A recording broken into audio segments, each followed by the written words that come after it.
Hey everyone, welcome back to the Broken Wing Racing League GT3 Sprint Championship recap video.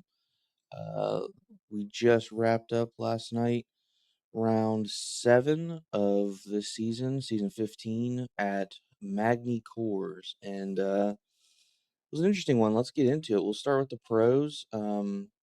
Not a huge turnout, only what, one, two, three, four, five, six people, with I think Austin showing up for quali and nothing else according to the points here. Let's see. Peter came back, took the overall from what I saw. It was a pretty good battle he had. They didn't let him have it for free by any means. Um, so yeah, your podium for the pro class was Peter, Chris, and Nick. A couple of Pax Oceani guys nipping at his heels there. Looked like quite quite the battle. Um, man, columns are being weird. But yeah, so from what I could tell, it was a good race between the three of them. I think they were pretty head to toe the whole time. Let's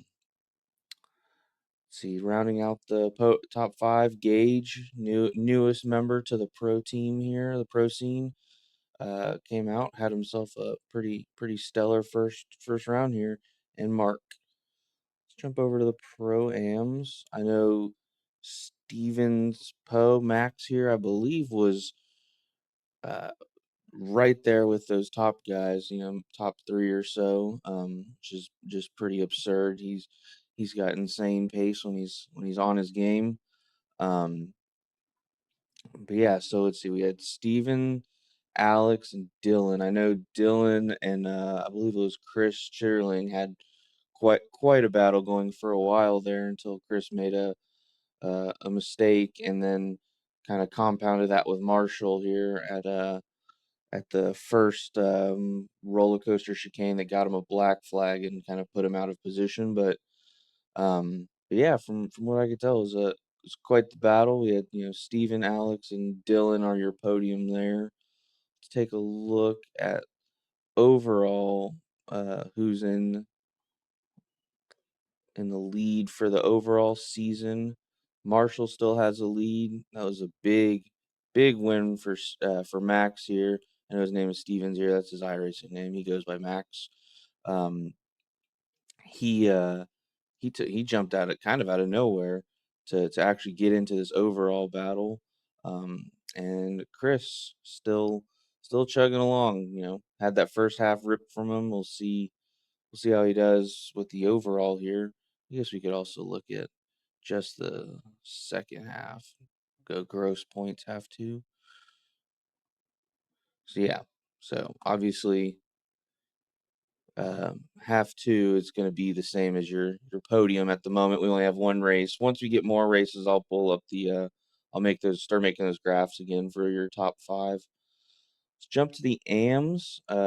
Richard had a hell of a race. I believe he found himself in the top 10, if I'm reading Mark's little graphic right. But yeah, that's never saw him ever in the whole day. He just came out and absolutely killed it. I mean, a 40-point gap to second. Yeah, he definitely got a ton of extra bonus points for the race. And then Jason Daly and Brandon Burns round out our podium.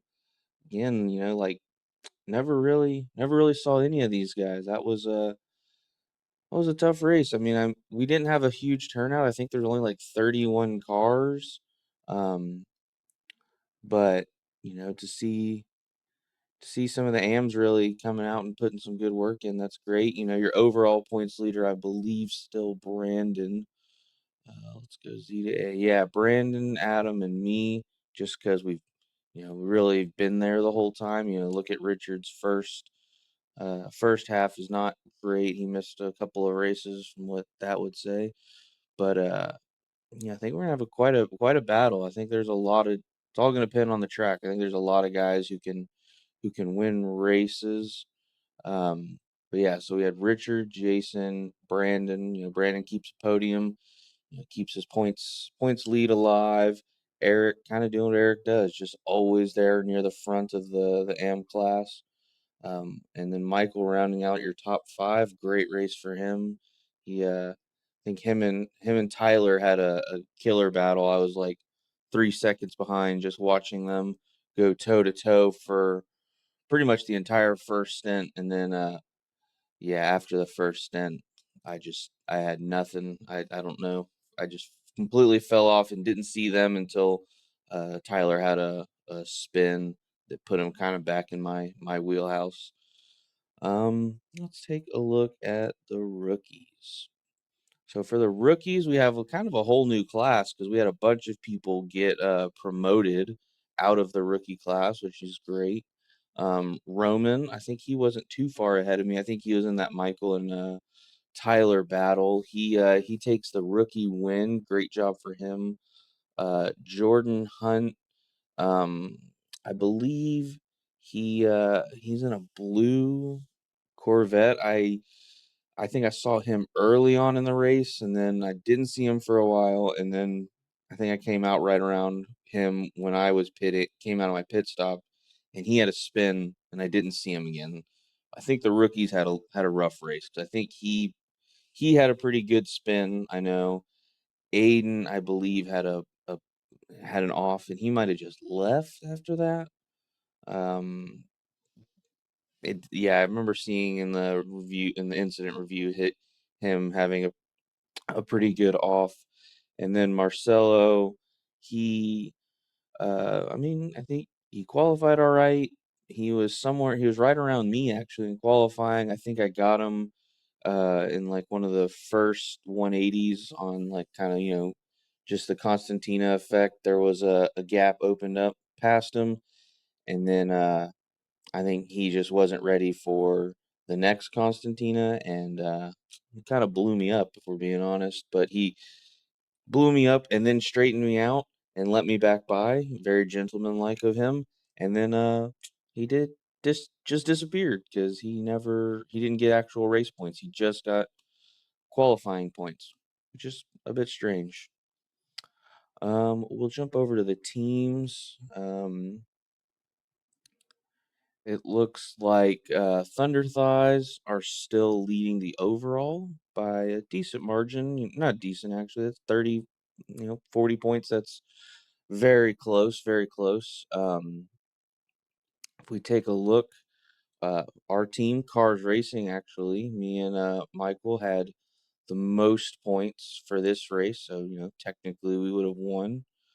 Uh, But yeah, like I said, it's tough to get too in depth in the team stuff. All the numbers just change so drastically. I mean, you can score as 560 points and 216. Like literally anything's possible in the team championship week to week. Um, but yeah, we had ourselves a good race. Overall turnout wasn't great. I think with it being summertime and also just a track that not many people own or run. um, I think that kind of makes for a little bit tougher of a proposition to get a big crowd. But next week we'll be at Mosport. um, looking forward to it. Hopefully it's not as hot as it was during the Broken Wing Le Mans series race we did there earlier this season. It's a good time, so hopefully we get a big turnout. I think 31 car fields they're good, but the only issue is all the people that beat me always show up. So maybe some of the people who I can have a shot at beating will show up and make me feel better about myself. But yeah, it was a good time. It was always fun running new tracks, learning new stuff. Seemed like everybody had themselves a good race. So for now, I think that's all we got. It was pretty short. There wasn't a ton of chaos and drama really. I know John had himself a good little spin, literally like lap one, turn two, all by himself, and he had to just sit there in the middle of the road, and there were cars flying all around him. And I think eventually it was Will no Callum Farley, I think, hit the front of him and sent him spinning, and then unfortunate for Tom Smith, he just absolutely blew him up. But he had no shot. We watched the cockpit view. He had no chance to miss him there. So it was quite unfortunate for him. Um, yeah, that was a little bit chaotic, but it's first lap. Always happens. But yeah, outside of that, I think it was a pretty clean race. No real drama. It was a good time, and yeah. So we'll see y'all next week at Mosport. Once again, comments, questions, anything, just let me know. If you have clips or anything you want, always just send them to me. I can put them in this, and we can play them and talk about them. So have a great week.